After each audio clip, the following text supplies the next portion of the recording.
Setelah KUHP baru berlaku, sebagaimana dalam pasal 235 ayat 1 huruf H, alat bukti sekarang itu sudah mengalami banyak perubahan. Hal-hal tersebut kemudian Bapak menimbulkan banyak pertanyaan. Apa itu pengamatan hakim?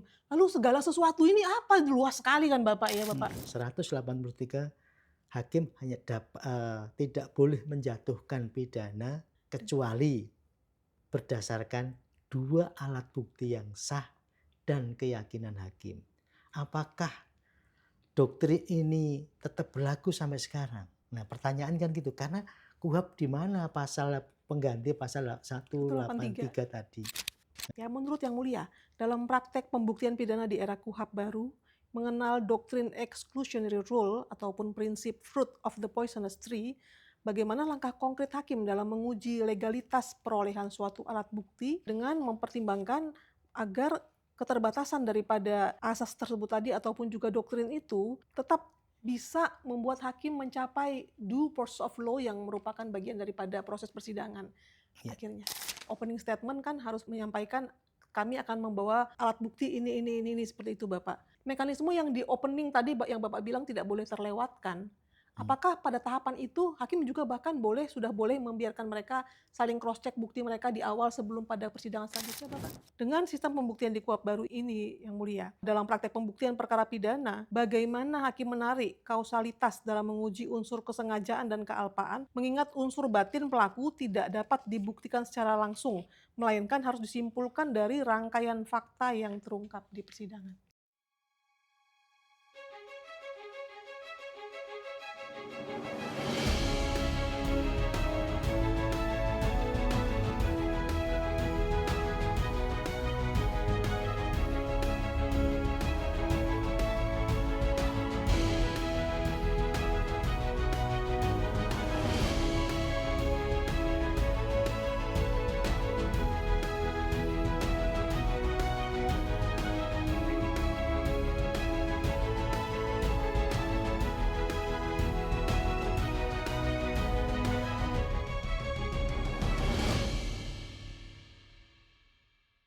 Kita mulai podium hari ini dengan mengucapkan semangat pagi! Semangat pagi dari podcast Direktorat Jenderal Badan Peradilan Umum. Hari ini kita berkesempatan untuk datang berkunjung ke ruangan kerja daripada Yang Mulia Bapak Dr.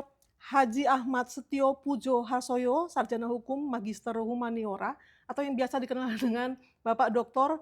HAS Pujo Harsoyo, SHM Hum. Bapak terima kasih telah berkenan hari ini untuk kami belajar menimba ilmu kepada Bapak, yaitu Yang Mulia adalah Hakim Agung Kamar Pidana. Hari ini kita akan belajar banyak karena Yang Mulia juga sudah sering sekali menulis baik artikel maupun pembelajaran-pembelajaran dalam berbagai media yang hari ini ingin kita pelajari dalam penjabaran yang tentu saja akan sangat memperkaya hasanah pengetahuan kita sehubungan dengan pemberlakuan KUHP dan KUHP yang baru. Bapak izin berkenan untuk nanti menjawab Ya, pertanyaan-pertanyaan kita yang kami diskusi ajukan. aja ya, Siap Bapak? diskusi santai aja, Siap. yang penting isinya masuk. Siap Bapak. Bapak, kita ini sekarang KUHP baru berlaku sesungguhnya oleh karena begitu banyak hal-hal yang baru muncul dalam KUHP yang baru ini Bapak, kita tuh terus saja ingin belajar supaya nanti bisa pemahamannya baik, bisa diberlakukan dengan baik, dilaksanakan dengan baik. Oleh karena banyak hal dalam KUHP baru ini hakim itu harus bersifat aktif ya Bapak, memimpin jalannya persidangan sehingga mungkin harus paling memahami mengenai KUHP baru ini ya Bapak. Bapak setelah KUHP baru berlaku, sebagaimana dalam pasal 235 ayat 1 huruf H, alat bukti sekarang itu sudah mengalami banyak perubahan, yaitu alat bukti petunjuk sudah tidak diberlakukan lagi Bapak, digantikan oleh ada beberapa alat bukti baru yaitu barang bukti, bukti elektronik, pengamatan hakim, dan segala sesuatu yang dapat digunakan untuk kepentingan pembuktian pada pemeriksaan di sidang pengadilan sepanjang diperoleh secara tidak melawan hukum.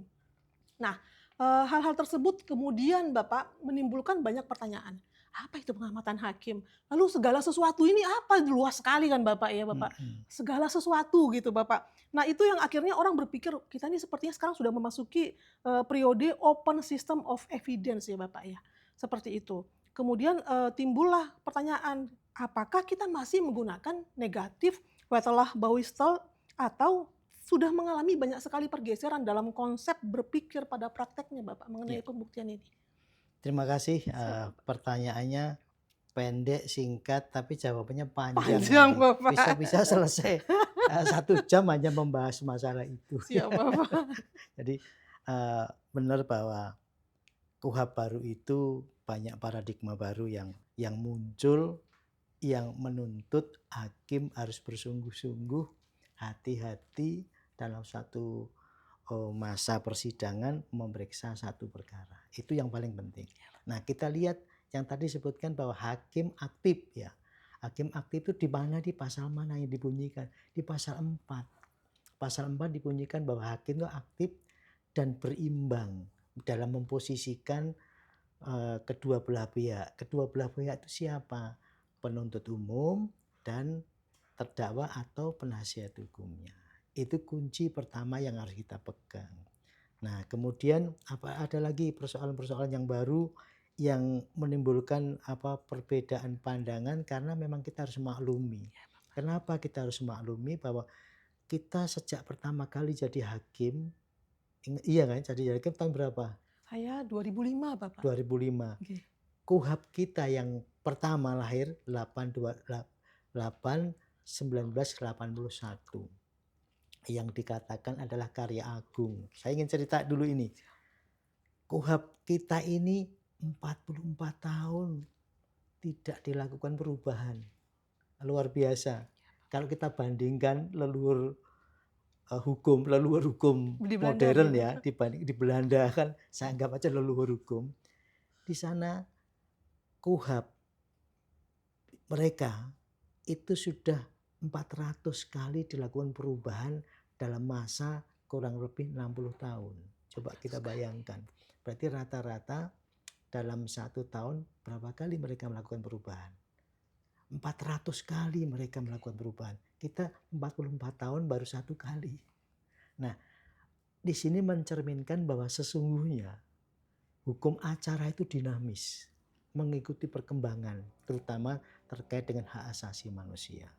Nah, disitulah poin pentingnya bahwa ketika KUHP itu dilahirkan, tadi dengan hukum acara itu tidak kemudian mindset kita bahwa dengan adanya hukum acara itu memproses suatu orang untuk dapat dipidana, tidak seperti itu.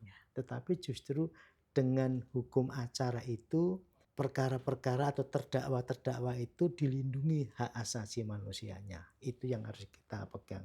Makanya pertama dibunyikan pasal 4 hakim aktif. Nah, kemudian hakim harus berimbang, harus posisinya sama. Kenapa ini harus berimbang? Karena contoh kita ya, kita pengalaman kita saja pada masa-masa itu. Ketika kita duduk di ruang sidang, kita bawa berkas ini. Duduk membuka sidang, hakim langsung bertanya setelah identitas segala macam, bukan memberi kesempatan kepada penuntut umum ataupun penasihat hukum untuk bertanya, tapi langsung secara dominan hakim bertanya. Setelah selesai baru diberikan kesempatan kepada JPU atau jaksa penuntut umum dan juga penasihat hukum kalau ada ya. Nah, ini jadi persoalan tersendiri, seakan-akan hakim itu menguasai penuh, meskipun sekarang justru diberikan keleluasaan hakim untuk mengendalikan proses jalannya sidang. Bukan menguasai, bukan mendominasi. Tadi diberikan kekuasaan untuk mengatur jalannya sidang. Ini tercermin di pasal 4 ayat 1. Nah, lanjut tadi pertanyaannya apa? Kemudian karena open sistemnya itu Bapak, orang mulai berpikir apakah sudah tidak lagi kita menggunakan prinsip yang negatif Wetelah Bouwstelsel Ya. Bapak? Kita perhatikan dulu di pasal 184 KUHP kita yang lama ya. Yang disebut alat bukti hanya ada berapa? 5 ya. 5. 1 keterangan saksi, ahli, terus kemudian surat, kemudian terdakwa, dan petunjuk. Hanya itu yang boleh dipegang oleh hakim untuk membuktikan kesalahan terdakwa. 1. Yang kedua, bahwa pasal 183 adalah sistem kita yang kita pakai. 183 hakim hanya tidak boleh menjatuhkan pidana kecuali berdasarkan dua alat bukti yang sah dan keyakinan hakim. Apakah doktrin ini tetap berlaku sampai sekarang? Nah, pertanyaan kan gitu, karena KUHP di mana pasal pengganti pasal 183 tadi. Nah, memang secara letterlet tidak disebutkan di dalam KUHP kita yang baru. Tetapi kalau kita mau telusuri di pasal 78 ayat 12 dibunyikan, ini soal pengakuan bersalah ini. Dibunyikan di sana bahwa ketika ada pengakuan bersalah itu hakim berdasarkan ketentuan ayat 1 sampai dengan ayat 11 didukung dengan dua alat bukti yang sah dan keyakinan hakim baru boleh menerima atau tidak dan dinyatakan bersalah. Hakim Itu meyakini ya Bapak? Meyakini kan di situ meyakini. Nah, persoalannya di mana? Bahwa meskipun ada pengakuan bersalah terdakwa dan itu dibolehkan memenuhi syarat ayat 1 sampai ayat 11. Tapi ketika ternyata pengakuan bersalah itu tidak tulus karena adanya tekanan, karena ada lain hal dan yang membuat terdakwa itu menjadi tertekan, mau tidak mau harus mengakui bersalah supaya dihukum ringan atau kemudian ada hal lain di balik itu semuanya. Hakim bisa tidak menerima loh. Ya, bisa menolak karena tidak didukung dengan dua alat bukti yang sah dan tidak menimbulkan keyakinan hakim. Ini salah satu contohnya. Kemudian kita lihat lagi di pasal 244 ayat 1. Saya ingin bunyikan bahwa ketentuan pasal 183 KUHP yang lama itu tetap menjiwai proses dalam hukum acara ini. Pasal 244 ayat 1 bunyinya gini. Dalam hal hakim berpendapat bahwa hasil pemeriksaan di sidang pengadilan tindak pidana yang didakwakan terbukti secara sah dan meyakinkan, terdakwa dikenai sanksi berupa pidana atau tindakan. Nah, itu jelas bahwa sah dan meyakinkan. Nah, sahnya itu seperti apa? Dua alat bukti. Salah satu yang dicontohkan di pasal 78 ayat 12. Nah, artinya apa? Bahwa KUHP kita yang lama maupun yang baru masih menganut pembuktian negatif bahwa harus ada dua alat bukti yang sah dulu. Kemudian baru tumbuh keyakinan hakim. Nah, ini kita tarik kemana? Ketarik 235 tentang alat bukti sebagai pengganti 184 KUHP lama. Saksi ya, saksi. Kemudian ahli, surat, terdakwa, barang bukti. Nah, petunjuk kan hilang di situ, yang 5. Kemudian barang bukti. Setelah barang bukti apa? Bukti elektronik. Setelah bukti elektronik, pengamatan hakim. Setelah pengamatan hakim, segala sesuatu yang dapat digunakan untuk kepentingan pembuktian pada pemeriksaan persidangan sepanjang diperoleh secara tidak melawan hukum. Nah, artinya ada tambahan alat bukti baru, satu barang bukti itu sendiri, bukti elektronik, kemudian pengamatan hakim dan segala sesuatu yang diperoleh. Nah, ini menimbulkan seperti apa sih? Nah, kita barang bukti ini dulu barang bukti ini tidak bisa berdiri sendiri. Dia harus ada ahli yang menerangkan, harus didukung dengan saksi. Nah, sekarang barang bukti itu bisa menjadi alat bukti mandiri. Nah, terus kemudian apalagi bukti elektronik. Bukti elektronik bagaimana? Mengurai bukti elektronik atau bukti digital itu menjadi alat bukti hukum, ya. Bagaimana itu juga ada mekanisme yang harus diatur. Nah, yang menarik adalah pengamatan hakim. Nah, orang selalu menyamakan pengamatan hakim dengan petunjuk. Padahal kita lihat di dalam penjelasan 235 ayat 4 4. dibunyikan segala sesuatu yang diperoleh di mana? Di ruang sidang itu segala gerak-geriknya, baik terdakwa, saksi, ahli, itu semua bisa dirangkum sebagai suatu Pengamatan. pengamatan hakim yang dimulai sejak pertama kali hakim membuka sidang. Mulai pertama itu sudah harus mengamati. Seperti apa sehingga muncullah satu pengamatan hakim. Nah, yang jadi persoalan sekarang, lalu apa bedanya dengan keyakinan hakim? Kan begitu. Nah, kalau keyakinan hakim itu dibangun berdasarkan alat-alat bukti yang ada diajukan di dalam persidangan, yaitu 2 alat bukti yang sah minimal berarti dan yang menimbulkan keyakinan. Tapi kalau pengamatan hakim ya itu membayangkan seperti apa sih sebenarnya bunyinya ada di penjelasan ayat 4-nya. Bunyinya apa? Nah, kita contoh konkretnya. Contoh ini ya. Oke, Bapak. Misalkan ini kasus judi online ini. Nah, kasus judi online itu menarik karena kita sering kadang-kadang tidak mengakui, terutama si yang menyiapkan aplikasinya segala macam. Ya, menyiapkan aplikasinya, kemudian hakim harus pandai membuat dia bisa menjelaskan itu. Dia saya nggak tahu, Pak. Bukan saya. Hakim harus pintar. Coba ini ada aplikasi, tolong dibukakan dengan langsung dia klik ketemu ini bisa. Nah, tapi hakim jangan komentar. Nah, berarti kamu bukan begitu. Siap, Pak. Nah, itu dicatat. Nah, terus apa lagi? Kasus misalkan ini pembunuhan. Gesturnya bagaimana ini terdakwa ini? Ketika menjelaskan itu, mungkin dia jadi keringat dingin, mungkin malah diem, mungkin ketika ditunjukin pisau dia agak terperanjat.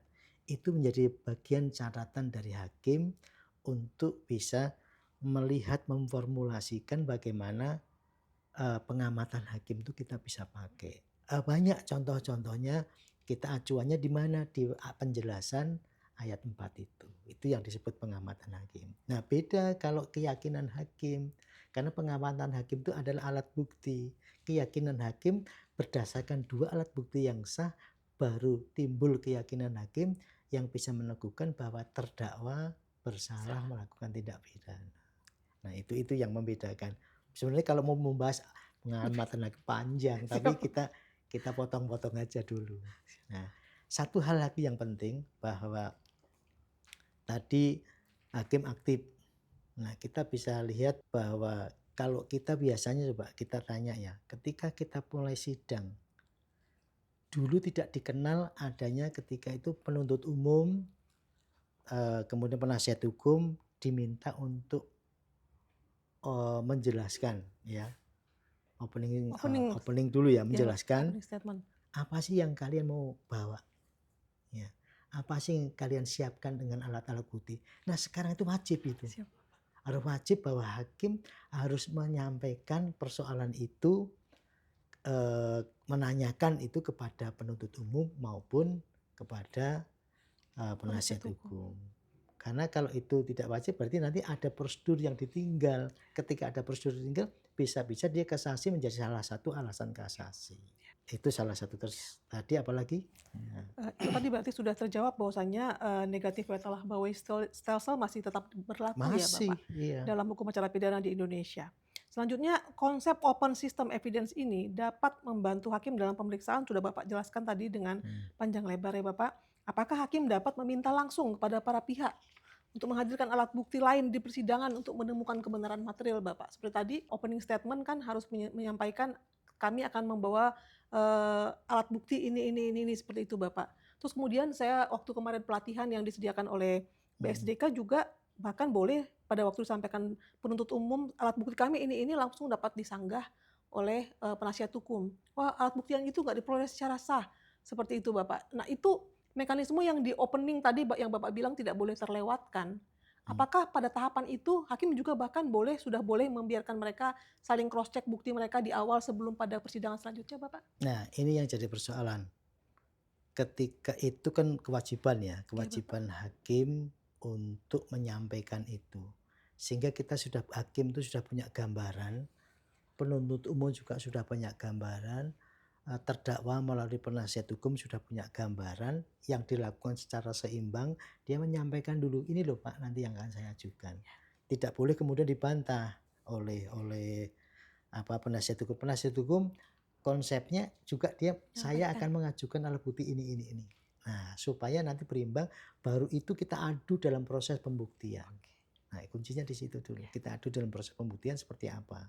Termasuk nanti ada bantahan bahwa ini alat bukti diperoleh tidak sah, Ya. belum ada penetapan pengadilan dan lain sebagainya. Nah, itu diadu, nanti dipertimbangkan oleh hakimnya.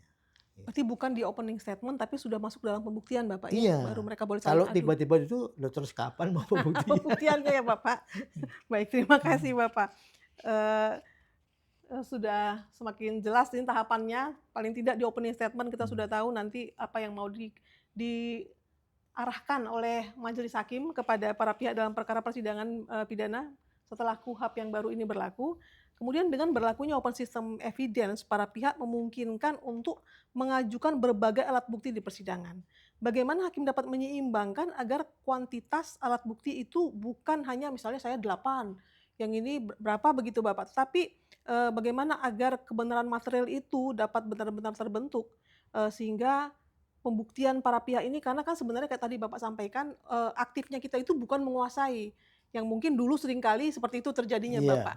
Sekarang ini kita harus biarkan mereka secara berimbang mengajukan pembuktian mereka, tetapi mungkin saja kalau hanya kami 8, kami 5, tapi ternyata kebenaran material belum tercapai Bapak. Bagaimana kita membentuk hal seperti itu? iya, tentunya yang pertama kali hakim kan, satu, hakim itu ketika, memberi kesempatan lebih dulu, ini memang ini yang harus dilakukan. Dulu ya, waktu saya masih di tingkat pertama, ketika saya membuka sidang, saya nggak bertanya dulu. Saya beri kesempatan kepada penuntut umum untuk bertanya lebih dulu, sampai selesai, sampai tuntas. Kemudian juga kita beri kesempatan kepada penasihat hukum untuk bertanya, nah hakim tugasnya apa? Cross check. Cross check untuk memastikan apakah pertanyaan-pertanyaan itu betul-betul pertanyaan yang untuk membuktikan, jangan pertanyaan-pertanyaan yang tidak relevan. Oleh karena itu, hakim dalam hal ini kan sebagai kontrol untuk jalannya persidangan. Ketika pertanyaan itu menjebak, pertanyaan itu tidak relevan, kadang tidak jelas, atau bahkan jawaban dari terdakwa itu tidak jelas, kita bisa tanyakan. Atau bahkan ketika jawaban itu tidak seperti di dalam BAP penyidikan, kita bisa tanyakan. Misalkan kalau tidak sesuai nih, kita tanyakan kepada terdakwa, "Yang Anda maksud itu soal redaksionalnya atau substansinya?" Misalkan seperti itu. Dia harus menjelaskan, "Oh Pak, saya kan tidak mengatakan keluar, tapi dia pergi." Nah, seperti apa padahal berada di dalam satu ruangan rapat, antara keluar dan pergi itu kan hampir sama, Iya. dia pergi dari ruangan itu berarti kan keluar dan keluar. Saya nggak seperti itu. Nah, hakim tidak boleh, "Oh itu yang saudara maksud, maksudnya gimana?" Bukan kemudian, "Oh berarti saudara benar yang saudara katakan, itu berarti sesuai." Bukan begitu, tapi hakim membiarkan saja, catat itu. Nah, kita biasanya selalu saya lakukan seperti itu. Kemudian penuntut umum biasanya nekan segala macam, kita bisa hentikan, bahkan kita bisa mengambil alih. Jadi pertanyaan saudara seperti apa, coba saya tanyakan kembali. Itu cross check-nya, salah satu poin pentingnya adalah itu, ya. Termasuk jangan sampai lari dari unsur-unsur yang merupakan delik Iya, ya Bapak? oleh karena itu ada 3 manajemen yang harus dibangun oleh, hakim. Ya, saya ingin juga sampaikan ini. Satu, pada saat ketua pengadilan menunjuk, ya, mendistribusikan untuk menyidangkan satu perkara, yang harus dilakukan oleh hakim majelis masing-masing menginventarisir persoalan-persoalan apa, membaca isu apa yang dibangun di situ, isu apa yang perlu nanti kita tanyakan. Setelah itu semua lengkap, kita sidang ke ruang sidang itu memastikan bahwa kita sudah punya pengetahuan yang cukup, mungkin sederhana untuk memahami berkas perkara ini berkas perkara apa, kemudian kira-kira isunya apa untuk membuktikan perbuatan terdakwa. Yang kedua, di ruang sidang. Nah, di ruang sidang ini jangan nyerahkan hanya kepada ketua majelis. Ini yang sering terjadi kan begini, ketua majelis sidang, yang lainnya mungkin nyusun putusan lain, anggotanya ketika ditanya anggota satu bagaimana? Cukup, anggota dua cukup. Masih bagus kalau kemudian penuntut umum bertanya lagi. Kemudian masih bagus kalau Penasihat penasihat hukum hukum. bertanya, penasihat hukum pun ikut cukup. Jadi persoalan semua beban diberikan tanggung jawab kepada Hakim ketua ketua majelis. majelis. Nah, ini juga oleh karena itu dengan konsep kita berikan kesempatan lebih dulu kepada penuntut umum untuk bertanya dalam rangka membuktikan, beri kesempatan kepada Penasihat terdakwa hukum. melalui penasihat hukum untuk bertanya, untuk mengkanter pembuktiannya, baru hakim itu bertanya. Nah, kuncinya semuanya harus mencatat. Kalau itu nggak dicatat, ya bisa nggak paham. Akibatnya apa? Dia akan melihat, nanti ketika bikin putusan, yang lebih celaka lagi, PP-nya tidak mencatat. Setelah selesai, dia kutip BAP penyidikan. Kenapa kok bisa mencatat? Nah, apalagi sekarang ini semua sistem penerimaan perkara kita kan online ya. Berkas-berkas dikirimkan tidak datang ke. Nah, kelemahannya di mana sistem online ini? Bisa membuka peluang tinggal copy paste. Nah, copy paste itu belum tentu apa yang diomongin Persidangan. di dalam persidangan yang terbukti lain isinya. Nah, ini yang berbahaya. Nah, kalau hakim tidak memahami, celaka. Saya pernah suatu saat memeriksa dalam posisi sebagai hakim tingkat banding. Ada alat bukti yang digunakan oleh dalam pertimbangan putusan, ya. Saya cari di dalam penyidikan nggak ada. Saya cari di berita acara persidangan tidak ada. Saya cari di penuntutan juga tidak ada. Yang ada cuma satu lembar kertas sebagai daftar isi. Di dalam berkas juga tidak ada. Hakim mempertimbangkan itu. Mempertimbangkan dan orang itu dinyatakan bersalah berdasarkan salah satu alat bukti Yang itu. tidak ada. Dan itu saya betul-betul real ini. Mempertimbangkan salah bukti itu ini kasus fitnah. Padahal nggak ada sama sekali. Nah, putusan itu saya jelaskan bahwa yang dilakukan oleh hakim itu tanpa didasari suatu pembuktian yang tepat karena tidak semua tidak ada tiba-tiba muncul berdasarkan pertimbangan sendiri. Sedangkan kita lihat beritanya nggak ada. Nah, saya batalkan putusan itu. Nah, itu salah satu contoh. Nah, sekarang dengan model ini hakim nggak bisa tinggal diam. Jangan hanya menyerahkan kepada ketua majelisnya. Nah, saya punya pemikiran begini. Di Mahkamah Agung itu sistem membaca bersama itu sudah sangat bagus. Ya.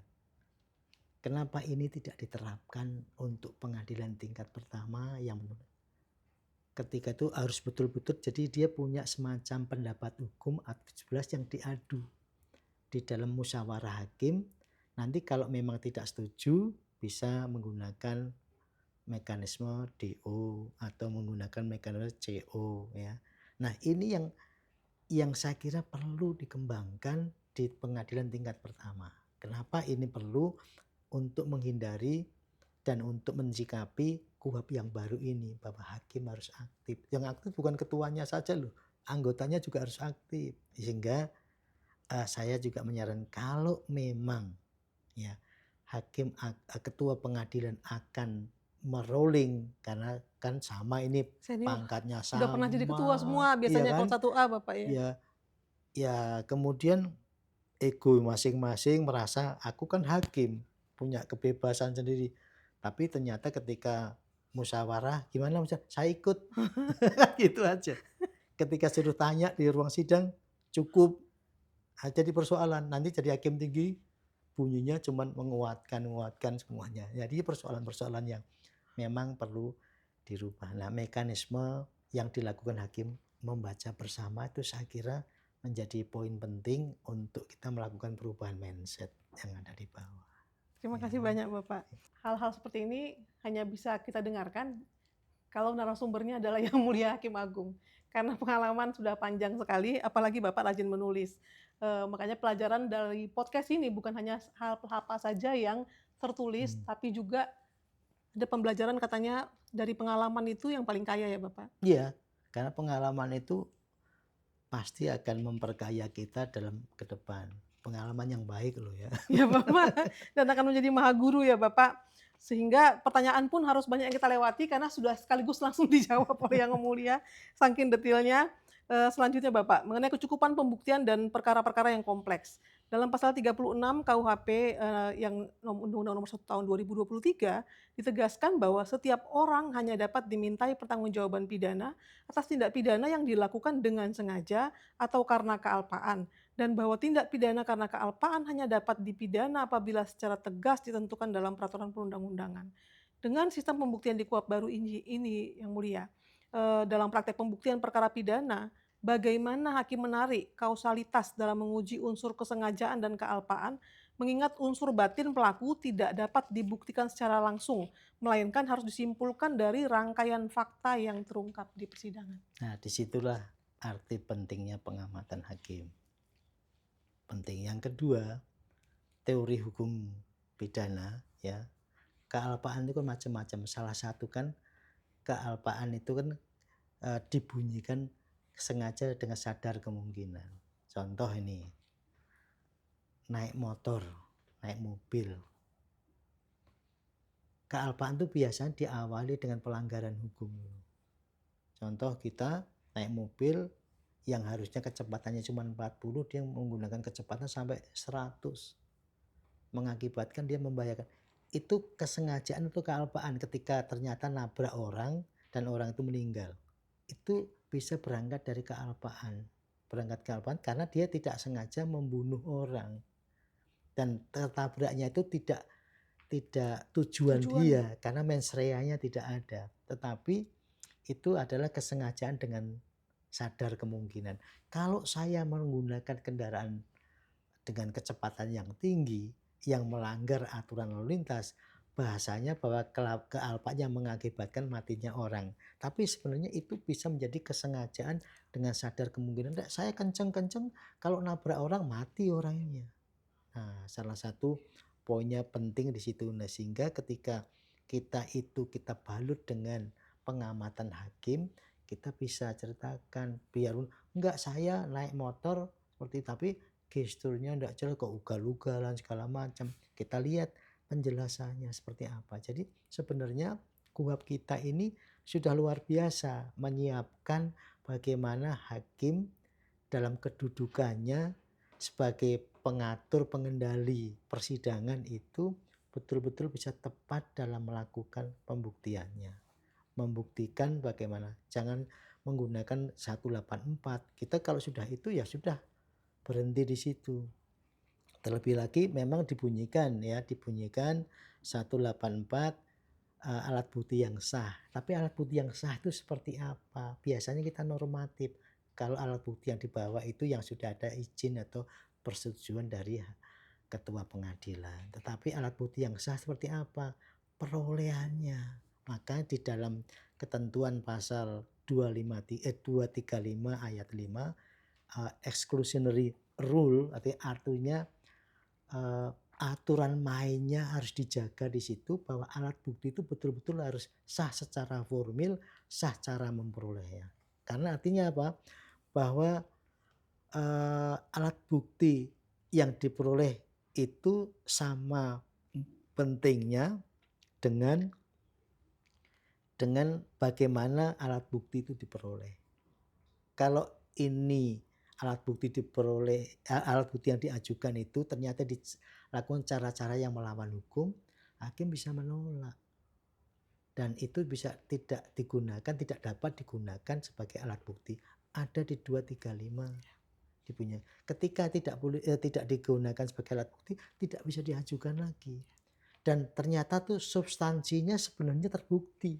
Tapi karena alat bukti itu diperoleh secara melawan hukum dan itu dibantah oleh penasihat hukumnya dan itu terbukti, jaksa tidak bisa membuktikan, wassalam semuanya. Padahal sesungguhnya ini. Nah, dampak selanjutnya apa? Ributlah di medsos. Ya, peradilan, ada sidang pengadilan, di sana juga ada nyidangkan hakim yang sedang nyidangkan. Nah, persoalan ini juga harus menjadi penelitian bagi hakim ketika proses perkara itu sudah di tangan. Kehati-hatian penting. Karena keadilan terakhir di tangan hakim. Jangan sampai salah di situ. KUHP baru meminta kepada hakim dan aparatur penegak hukum yang lain harus teliti, hati-hati dalam menegakkan keadilan. Mungkin sebelum diskusi dengan Yang Mulia, pengamatan hakim itu menjadi hal yang paling sumir, yang susah dimengerti. Tapi berulang kali diangkat dalam topik ini membuat kita, saya rasa semua Sobat Podium juga mulai tercerahkan ya mengenai pengamatan hakim yang kemarin diajukan ke Mahkamah Konstitusi oleh beberapa mahasiswa, Bapak. Pengamatan hakim ini akan menyebabkan semakin tidak jelas barangkali persidangan menurut mereka, tapi ternyata kalau mungkin mereka mendengarkan apa yang dipaparkan oleh Yang Mulia, mereka mungkin juga akan tercerahkan ya. Ya, Yang ini Mulia kan mengenai apa pengamatan sebenarnya hakim. penjelasan saya masih di kulit-kulitnya ya. Tapi ada tulisan saya terkait pengamatan dan keyakinan hakim. Saya kira itu perlu dibaca. Nanti kalau Sobat Podium mau membacanya di mana, Bapak? Di Marinews ya. Martinius. Marinews banyak tulisan, dan kenapa saya memilih Marinews untuk saya sampaikan? Karena sebenarnya ini adalah untuk konsumsi kita, dari kita. Dari saya baik dalam kapasitas sebagai hakim agung maupun kapasitas sebagai hakim yang senior, barangkali sudah membaca lebih dulu ya. Maha guru kami Ya, Yang Mulia. terus adik-adik kita di bawah mungkin aplikasinya karena dia akan berhadapan langsung kan, tetapi karena banyak yang dihadapi mungkin terbatas waktunya untuk membuka. Barangkali dengan tulisan-tulisan saya yang dibaca di Marinews itu akan membuka wawasan. Terima kasih Yang Mulia. Sobat Podium, nanti dibuka kembali ya. Marinews sudah banyak sekali memuat catatan-catatan pemikiran daripada Yang Mulia. Nanti kita bisa mengacu ke sana untuk mempelajari bagaimana hakim harus memaknai pengamatan hakim dan memperlakukannya dengan pemikiran yang benar untuk membangun bagaimana yang disebut sebagai peradilan yang modern sekarang ya Bapak ya. Siap, terima kasih Bapak. Kemudian tadi juga sebenarnya sudah mulai agak Bapak sampaikan ya, mungkin saja hanya karena kesalahan cara, mekanisme pengambilan dari alat-alat bukti, walaupun secara material salah, bisa jadi malah jadi bebas seperti itu Bapak, bagaimana kemudian Bisa nantinya? terjadi seperti Iya Bapak. itu. Karena memang KUHP kita, khususnya alat-alat bukti itu disediakan sedemikian rupa bahwa untuk membuktikan seseorang bersalah, itulah alat bukti yang disiapkan. Alat bukti yang disiapkan harus diperoleh secara benar, secara sah, tidak boleh melawan hukum. Ketika itu diperoleh secara melawan hukum, selesai dan tidak bisa digunakan sebagai alat bukti. Nah, inilah yang kita minta, hakim harus hati-hati. Bagaimana menyikapi, persiapkan betul, manajemen persidangan kuasai, jangan diserahkan kepada panitera, jangan diserahkan kepada PP-nya, tapi manajemen persidangan 3 tahap itu harus diperkuasai. 1, saat terima berkas membaca dengan baik dan benar, kemudian proses mengolah atau mengatur persidangan itu dengan bertanya untuk membuktikan itu dengan baik dan benar, kemudian menyusun putusan. Kenapa? Putusan itu baik dan benar, berkualitas atau tidak berkualitas sangat digantungkan dengan berita acara persidangan. berita acara persidangan itu yang baik dan benar sangat digantungkan dalam proses pemeriksaan di ruang sidang.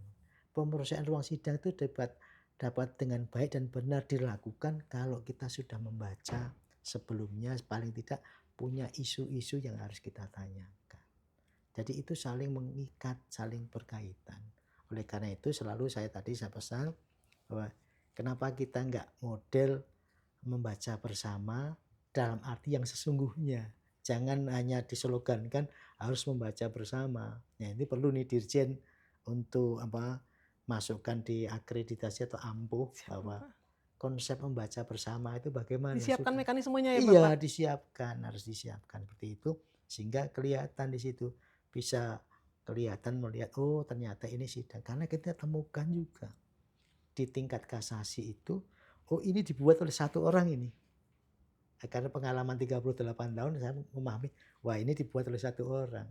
Oh ini betul-betul disusun dengan baik berdasarkan musyawarah yang tepat dan benar.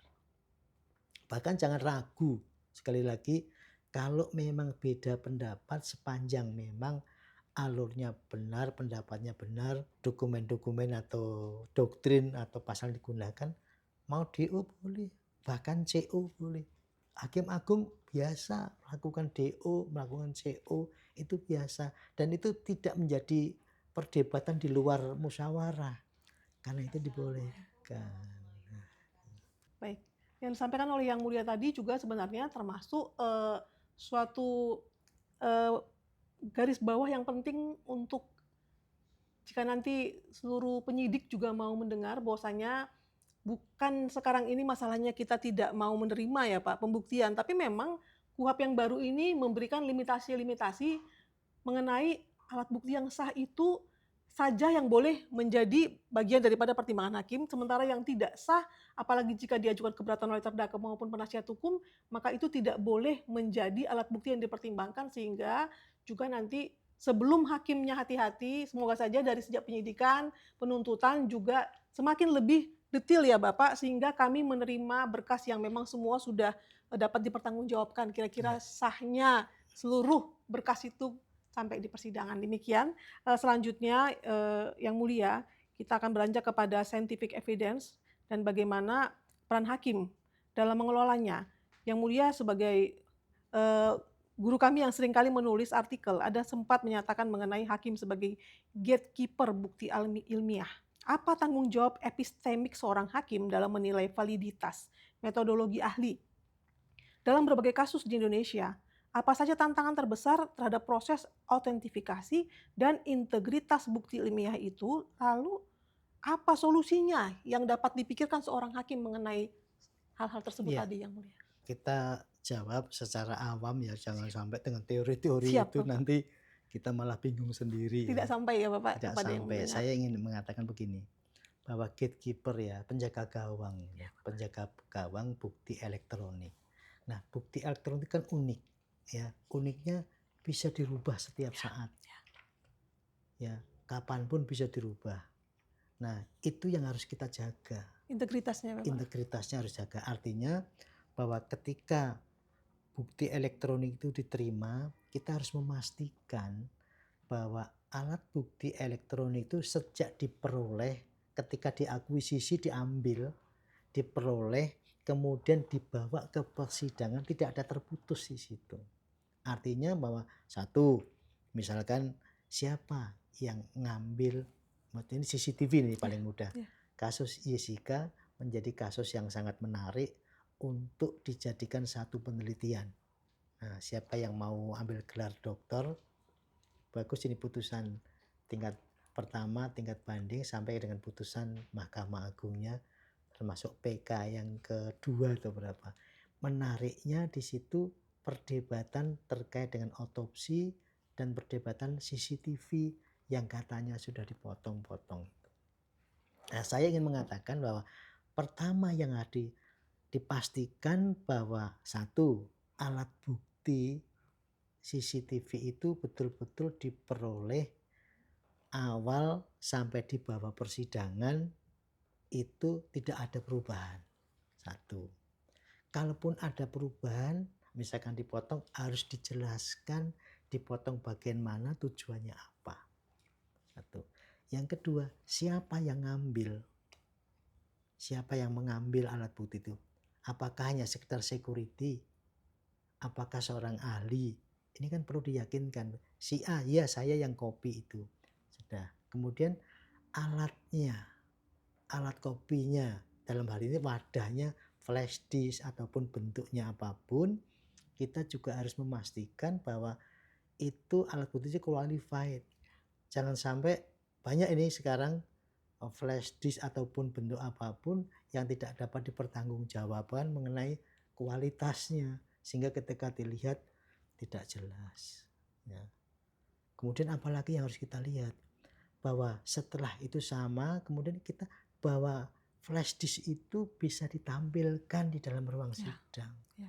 Ketika itu tidak ditampilkan, apa yang bisa kita buktikan? Nah, sehingga rantainya itu harus berjalan sampai dengan akhir, yang nanti akhirnya bukti elektronik itu bisa kita catat sebagai bukti hukum yang untuk membuktikan bahwa itulah alat bukti elektronik itu diakui seperti itu. Nah, satu hal yang tidak boleh dilupakan, adanya izin ataupun persetujuan dari ketua pengadilan ketika mengambil alat bukti itu. Jadi formalnya harus terpenuhi, proses perjalanannya itu integritasnya juga alat bukti itu juga harus terpenuhi. Kenapa itu tadi? Sebab kalau alat bukti itu dicari dengan cara-cara yang tidak sah, tidak ada tiba-tiba ambil begitu saja, yang mempertanggungjawabkan nggak ada, ya jadi masalah. Demikian pula kalau itu mau periksa ahli kita harus pastikan siapa ahlinya, dia pengetahuannya Iya, sampai di mana. iya. Jangan kita butuh ahli IT yang dibawa ahli media massa, beda. Ya, jadi sampai di situ kemudian dia pernah nggak meneliti tentang hal yang Iya, seperti ini. iya. Kemudian dia ada keberpihakan nggak, terkait nggak. Jangan sampai dia jadi saksi tapi sebenarnya dia ada kepentingan di Pengacara dari PT situ. yang Iya, sedang misalkan dia menjadi mesti harus terdakwa. netral, segala sesuatu baru bisa nanti lebih detail, lebih jelas bisa dilihat di tulisan-tulisan saya. Kalau saya harus jelaskan di sini bisa 2 hari 2 Sampai malam siap Bapak, nggak selesai. siap Bapak. Karena kalau dulu bersidang aja, kadang-kadang di bawah HP. Sampai di persidangan HP-nya malah tidak nyala sama sekali. Terus Iya, maksudnya mau digunakan apa ini? Kalau kita nanya mmm, kan begitu ya, Yang Mulia, apalagi mengenai, bukti elektronik ya, yang kalau kita ikutin pelatihannya itu banyak sekali bahasanya, kadang-kadang pusing kepala juga, iya, hashing yang segala macam iya. begitu ya Bapak? Ada satu menarik, saya waktu belum berlaku KUHP ini, ada kasus narkotika ini. Narkotika itu menjelaskan tentang perbuatan terdakwa oleh saksi, ya. Oleh saksi itu menjelaskan bahwa dia menangkap saksi, ya, kemudian menyita handphone Iya, dan berdasarkan handphone itu membuktikan bahwa terdakwa memang sedang bertransaksi narkotika. Nah, pertanyaan saya tidak di situ. Kapan Anda menangkap? Oh, saya menangkap jam 4:30 sore. Yang saudara tangkap apakah orangnya ini atau orang lain? Betul ini. Di dalam BAP menjelaskan bahwa dia kewalahan. Nah, ini saya pengamatan hakim ini nggih Bapak, sekaligus nggih ini. Bapak. Kewalahan terhadap terdakwa sangat kuat karena kami sampai berdua tuh jatuh. Oh nggih. Itu bunyi di dalam BAP penyidikan. Terus di situ coba terdakwa berdiri. Saksi yang baru saja saya selesaikan tadi juga berdiri, dua-duanya berdiri. Ternyata saksi itu tinggi besar, Terdakwanya kecil gagah. Bapak. Terdakwanya sama saya aja lebih kecil terdakwa. Apa iya dia bisa menjatuhkan dua Dua. orang itu? Satu. Kemudian tadi kan mengatakan bahwa handphone itu ada bukti SMS, dulu masih Nggih, SMS nggih itu. Bapak. Nah, saya tanya, SMS-nya kapan, Diman? Saudara kapan menyita? Saya jam 4:30 sore. Nah, kemudian setelah jam 4:30 sore, kira-kira terjadi pembicaraan lewat SMS itu jam berapa? Oh jam 19, jam 19. HP itu dari mana? Dari dia nerima atau ngirim? Dia mengatakan ngirim dari HP. Lah kan udah ditangkap ya Pak. Ngirim, dikirim kemana? Ke HP saya. Loh, memangnya saudara yang mau transaksi? Iya Pak, betul Pak, di HP saya ngirim. Itu begitu semangatnya. Nah, sekarang Anda itu menyita HP itu jam berapa? Setengah 5. Jam 19, jam 7 dia mengatakan HP yang dia sita itu mengirim pesan untuk pesan narkotika. Kan nggak masuk akal seperti itu. Nah, itu kombinasi antara bukti elektronik dengan pengamatan hakim yang seperti itu, yang salah satu yang pernah saya lakukan dan saya bebaskan. Dan ternyata dikuatkan juga di Mahkamah Agung. Saya masih hakim tingkat pertama. Siap Bapak. Seperti itu tadi, kalau kita belajar kepada Begawan, maka bersama dengan segala pengalamannya juga kita dengarkan. Selanjutnya yang mulia kita akan beranjak kepada exclusionary rule dan fair trial. Ya. Perlu disampaikan dulu bahwasanya exclusionary rule adalah doktrin hukum yang melarang penggunaan alat bukti yang diperoleh secara tidak sah. Ya, menurut yang mulia, dalam praktek pembuktian pidana di era KUHP baru, mengenal doktrin exclusionary rule ataupun prinsip fruit of the poisonous tree, bagaimana langkah konkret hakim dalam menguji legalitas perolehan suatu alat bukti dengan mempertimbangkan agar keterbatasan daripada asas tersebut tadi ataupun juga doktrin itu tetap bisa membuat hakim mencapai due process of law yang merupakan bagian daripada proses persidangan akhirnya. Yang pasti bahwa ketentuan tentang exclusionary rule itu diatur di pasal 235 ayat 5. Di mana ketika alat bukti itu diperoleh tidak sah, selanjutnya tidak bisa digunakan sebagai alat bukti. Itu kuncinya di situ. Nah, setidaknya ada 5 ukuran yang harus dilakukan oleh hakim ketika menemukan kondisi seperti itu.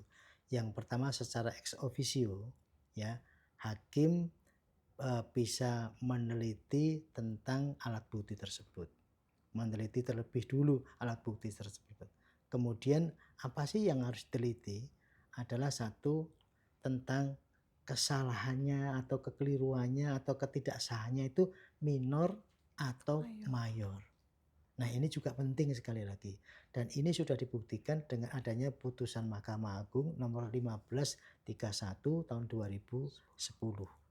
Betul-betul ini putusan yang cukup fenomenal ya, karena kemudian ini juga diambil ke dalam KUHP kita, masukkan di dalam pasal 235 ayat 5. Nah, setelah dilakukan itu dipastikan dulu, dipastikan bahwa kesalahannya ini minor, ini mayor, sehingga dengan posisi seperti itu hakim bisa memastikan ini masih bisa kok digunakan sebagai alat bukti karena ini minor. Mayor, memang tidak bisa digunakan alat bukti. Nah, ketika tidak bisa digunakan alat bukti, apakah kemudian berakhir semuanya? Kan juga harus diberikan kesempatan jaksa untuk membuktikan, tidak, saya punya bukti bahwa ini memang ada mungkin kesalahan-kesalahan, mungkin kesalahan ketik menuangkan ke dalam satu berita acara pembuktian, berita acara di dalam menyiapkan alat bukti. Nah, setelah itu dilakukan, ya tentunya diberikan kesempatan kepada terdakwa atau penasihat hukum untuk membuktikan di mana kesalahannya. Apakah nanti dengan kesalahan itu akan menghilangkan hak-haknya terdakwa, akan mengakibatkan dia tidak mendapatkan rasa keadilan yang tepat dan benar. Oleh karena itu setelah semua disiapkan, dan sekali lagi hakim jangan kemudian mengatakan di ruang sidang itu penting, iya ini nggak bisa digunakan. Pertimbangkan itu dalam putusan. Sekali lagi hakim jangan menyampaikan benar tidaknya alat bukti apa terpenuhi pasal 235 ayat 5 mengakibatkan alat bukti tidak sah itu tidak disampaikan pada saat proses persidangan itu. Tetapi cukup dicatat nanti dipertimbangkan secara tepat dan benar. Jadi menganulirnya itu dalam bentuk putusan. Kenapa itu penting? Karena sehingga ketika itu mencatat dalam bentuk putusan dilengkapi dengan pengamatan hakim. Nah, tadi saya ceritakan tentang handphone tadi. Ya, Ya, itu kan mengkombinasikan antara pengamatan hakim dengan alat bukti elektronik yang ternyata itu tidak bisa kita terima sebagai alat bukti. Saya bunyikan di situ bahwa dengan kondisi seperti itu, bahwa alat bukti ini tidak bisa digunakan. Saya belum tahu itu ternyata ada sekarang, tidak bisa digunakan. Nah, poin ini penting karena antara yang dimuat di alat bukti elektronik itu dengan pengamatan hakim dan gesturnya terdakwa maupun saksi-saksi itu harus dikombinasikan mewujudkan suatu pertimbangan yang membuat ini bisa digunakan atau tidak bisa digunakan. Dan itu dibunyikan di dalam pertimbangan-pertimbangan. Jadi urut-urutannya kewenangan ex officio hakim meneliti betul alat bukti itu. Yang kedua, setelah melakukan penelitian, menyimpulkan apakah ini kesalahan minor atau mayor yang menghilangkan hak-hak terdakwa, menghilangkan ya termasuk hak-hak hukumnya, kemudian mengurangi cara dia untuk membuktikan kebenaran apa yang dia lakukan. Setelah itu bagaimana hasil pengamatan atas alat bukti itu termasuk terdakwa, termasuk saksi seperti apa, kemudian dituangkan dalam bentuk pertimbangan. siap Bapak. Sudah didengarkan tadi beberapa macam alat bukti telah dapat dikawinkan dengan pengamatan hakim dalam pandangan Yang Mulia. Kaya sekali jadinya podcast kita ini, terima kasih Yang Mulia. Dalam konteks penerapan exclusionary rule dalam KUHP baru, integritas proses perolehan alat bukti menjadi sangat menentukan. Terutama pada perkara-perkara yang mungkin seperti sekarang ini no viral no justice katanya Yang Mulia. Oh iya. Jadi akhirnya kehati-hatian mungkin akan sangat lebih diharapkan lagi ketika sudah menjadi attention daripada masyarakat Yang Mulia. Dalam praktek persidangan bagaimana langkah konkret? Tadi sudah disampaikan bagaimana agar standarnya juga sudah disampaikan, metodenya juga sudah disampaikan, bahkan juga lalu kemudian hal yang dulu itu selalu berulang kali ketika ada keberatan Yang Mulia dari terdakwa maupun penasihat hukumnya mengenai bagaimana caranya terdakwa itu diperiksa saat menjadi tersangka, yang nanti ada yang menyatakan tidak diberikan kesempatan didampingi penasihat hukum, ada nanti yang dibilang memberikan keterangan itu karena dipukul atau segala macamnya gitu, di bawah tekanan seperti bahasa yang disampaikan Yang Mulia. Selalu saja yang dihadirkan cuma verbalisan. Dalam era yang sekarang ini, bagaimana kira-kira pandangan Yang Mulia agar dapat lebih hakim ini itu menentukannya itu tadi kan harus secara aktif berimbang. Tentu sejak proses sampai dengan nanti pengambilannya tidak boleh, wah perbalisan saja ini kan ya pasti tidak selalu begitu Yang Mulia. Apa saja kira-kira yang perlu hakim pahami untuk dapat menarik nanti bahwasanya keberatan ini dapat dijawab dan ditanggapi oleh penuntut umum dengan hal yang terukur menurut KUHP yang baru ini Yang Mulia? Ya, KUHP yang baru jangan salah bahwa di ruang pemeriksaan wajib ada CCTV. Siap. CCTV itu untuk menjawab. Kalau terdakwa mengatakan saya ditekan, dihukum maupun diancam, nanti akan bisa amati CCTV-nya seperti apa, mulai proses masuk. Kemudian kalau dulu dipukul, tapi meskipun ada luka, ya, tapi lukanya sudah sembuh sekian lama karena sudah cukup lama baru dibawa ke pengadilan, hakim mengatakan bahwa luka tidak dapat dipastikan bahwa itu akibat dari penganiayaan. Cari amannya seperti itu. Cari amannya seperti itu yang terjadi. Nah, sekarang ini ketika ada itu jaksa harus membuktikan dong dengan CCTV-nya. CCTV di mana? Ketika proses pemeriksaan di tingkat penyidikan. Jadi penuntut umum ketika menerima menerima berkas perkara pelimpahan tahap pertama maupun tahap kedua harus menekankan kepada penyidik mana CCTV rekamannya. Kalau itu mungkin potensi ada penekanan. Ketika itu ada ya penuntut harus berani kembalikan. Bukan ini ya itu maksud, dan hanya sekali loh. Mengembalikan habis itu kembali lagi tidak bisa kembali lagi. Potensi dibuka di ruang sidang sangat besar.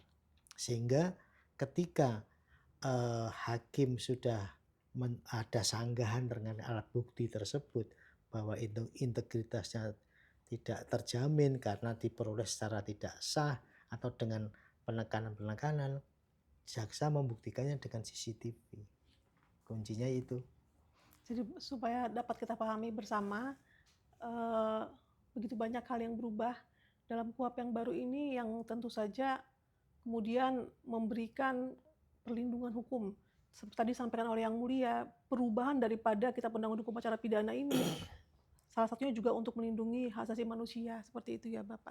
Oleh karena itu perubahan-perubahan ini tentu harus kita sikapi dan juga nanti supaya hakim-hakim juga dapat memiliki perubahan paradigma berpikir juga ya Yang Mulia, supaya jangan terkurung pada saksi perbalisan karena sudah banyak hal yang harusnya dapat dilakukan sesuai prosedur hukum sesuai dengan KUHP ketika adanya keberatan-keberatan ataupun battle of expert ya Bapak, Iya. ataupun battle dalam pembuktian yang diajukan oleh para pihak yang harus kita perlakukan secara berimbang, kira-kira begitu Iya, ya Bapak? seperti itu. Baik, sudah banyak sekali tadi yang kita dengarkan, tapi tentu saja sebagai guru dari kami semua, tentu juga Bapak orang yang rajin menulis itu tentu saja adalah yang rajin berpikir juga kan kira-kira begitu ya Yang Mulia. Apakah ada kira-kira yang mau disampaikan sebagai nasihat bagi kami semua, pembelajaran atau pengalaman yang akan menjadi guru bagi kami Ya. dalam podcast ini? Silakan Yang Ya, Mulia.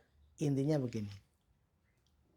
KUHP yang baru merubah paradigma bagaimana kita memposisikan sebagai gatekeeper, memposisikan sebagai pengontrol jalannya persidangan.